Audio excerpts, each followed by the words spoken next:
Hello, I'm Jay, owner of Volunteer Audio in Oliver Springs, Tennessee. Making a video to show you the new Linkswell T-Style radio. It's a 12.1-inch screen and it fits all 2018 and newer Jeep JL Wranglers and Gladiator trucks. Hang out, I'll go over the options and show you how to get this put in your Jeep. All right, so first step to upgrading a radio in your Gladiator or Wrangler, if that's what you have, is going to be to remove the radio. So let me walk you through that process. We're just going to use a panel removal tool. We're going to come down underneath or behind where the start-stop switch is on this corner. We're just going to pull outward. You're going to find as you pull across that these clips are going to let go. We're going to be able to pull the entire HVAC assembly out. It's just two plug-ins behind it, one for the HVAC and one for your start-stop switch. Unplug those and set those to the side. Now we've got two screws that are holding our radio bezel on. Pull those out. Once you get those out, the trim panel just unsnaps around it.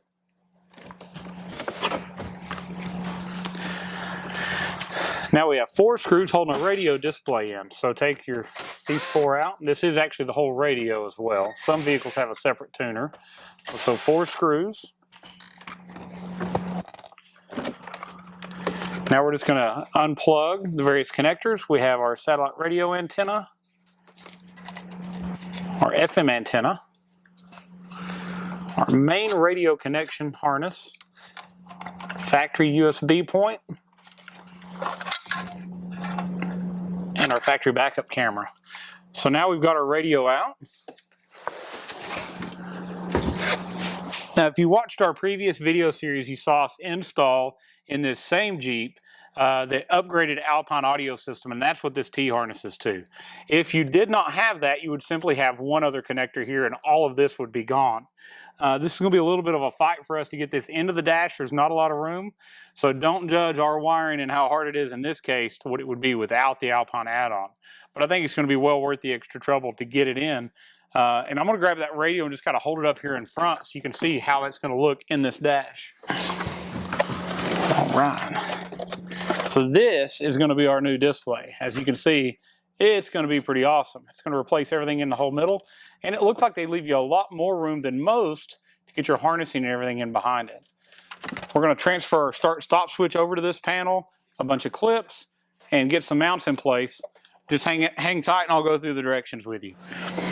All right, so again, this isn't going to be completely step-by-step due to the fact I have this Alpine audio system added on. I don't want to confuse you and do the wrong steps compared to what you would be doing just because we have a different system. So I want to go over the things I have done up to this point. I've installed the right and left radio brackets. They bolt in right where the original radio screws were. I've installed a microphone. Ran it out here. The customer complained that his factory Bluetooth microphone is awful. It doesn't give him really good reception. It's hard for people to hear him. So the microphone, we put one up on the dash with a wind cover on it. We've also plugged in our camera connection. So our factory high definition camera plugs in through this camera interface. We have installed the RCA connections. You won't be using the RCA connections if you have a factory system, but we had to add this in to go into our Alpine add-on system. We've also hooked up the microphone to this same connection. Our FM antenna has been plugged in. Our Wi-Fi antenna has been stuck in the dash. It does not have to be externally mounted to pick up. Along with our GPS antenna. It's in the dash, pointed upward. It'll pick up through the plastic. So GPS antenna, Wi-Fi antenna, microphone, cameras plugged in. I've got my T-harness here ready to plug into our Alpine connection, and I need to make the rest of the connections to the radio. I've also transferred over, this is the back of our start-stop switch, so I've transferred that also. You'll notice these brackets have 4 threaded holes. They're going to line up with these 4 holes on the face of the radio. One other thing I had to do is I transferred over all the plastic clips from the original panels. So once we get all of this plugged in and we get it tested, I've got to see which camera input it is. It is Saturday. Linkswell does downloadable owner's manuals.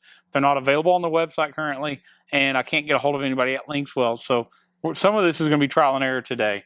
But I don't want to, like I say, I don't want to mislead you, tell you to do something wrong that I'm then going to redo. So we're not quite going step by step, But I'll hop back on here in a few minutes. Once we have all this plugged in, we know what's working. I'll let you know which camera input we used and such to hopefully save you some trouble as you're doing it. One last thing I've got to run, the only thing I haven't ran yet, is the phone link USB. That's the one for Apple CarPlay and Android Auto. I think I'm going to swap out this cigarette lighter here with a flush mount USB for that. So that's next step. All right, when we catch back up, that'll be installed. Hopefully I already have the radio plugged in, and we'll go over the features of it. All right, so as you see, I got the radio bolted in, wired in. We replaced the cigarette lighter with a USB. Your media hub's not going to work in this case. Most of the Chrysler products use a powered media hub, and it just cannot be used. It works through the Uconnect system. So when you replace the radio, you put a new USB. So we just replaced the cigarette lighter. That'll also charge the phone at the same time, so it's not like we've lost anything. GPS antennas mounted in the dash, Wi-Fi in the dash.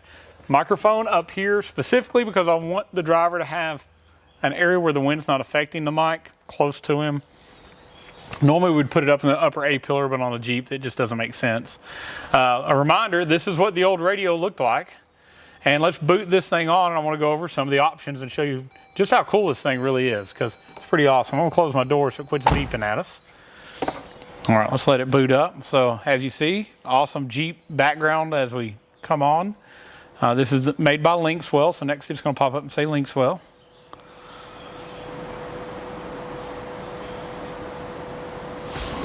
I'm going to make sure and have the radio turned down.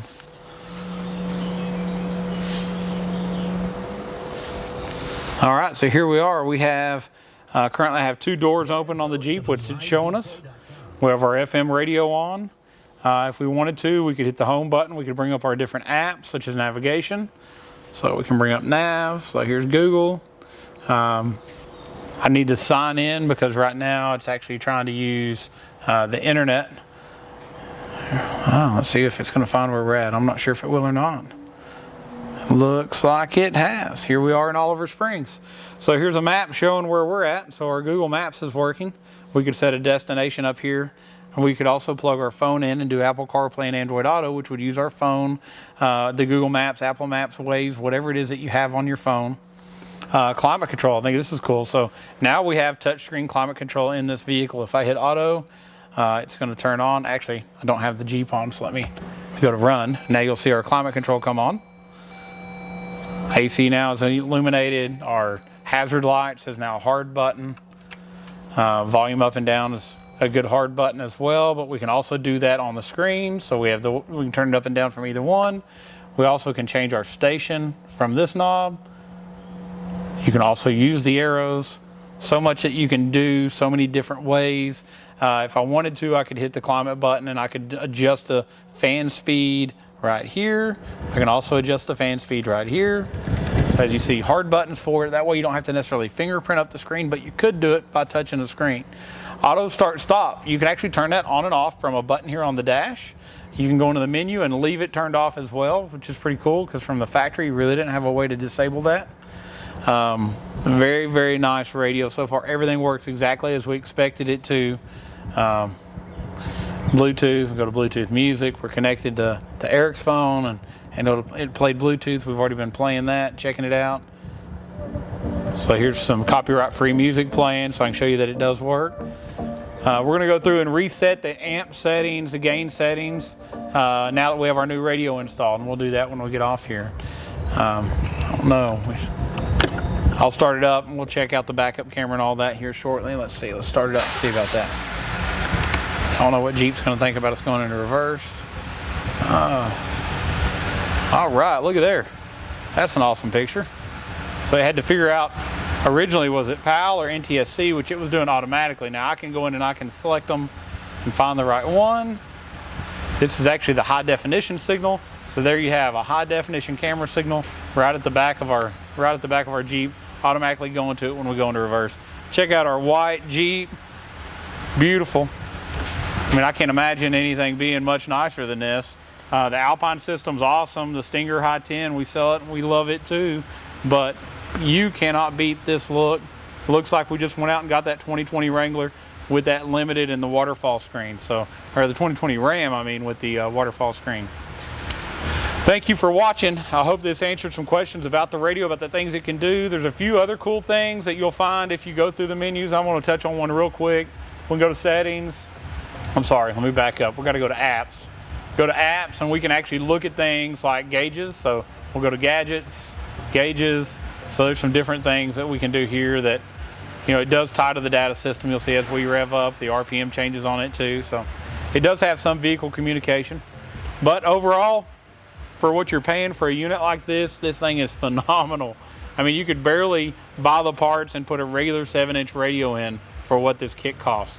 Again, in stock, available at volunteeraudio.com. You can call us at 1-844-30-AUDIO or send an email to sales@volaudio.com. Thank you for watching. If you like the video, please click like. If you want to see future videos, please subscribe to our channel. And we really appreciate your time. And as always, God bless.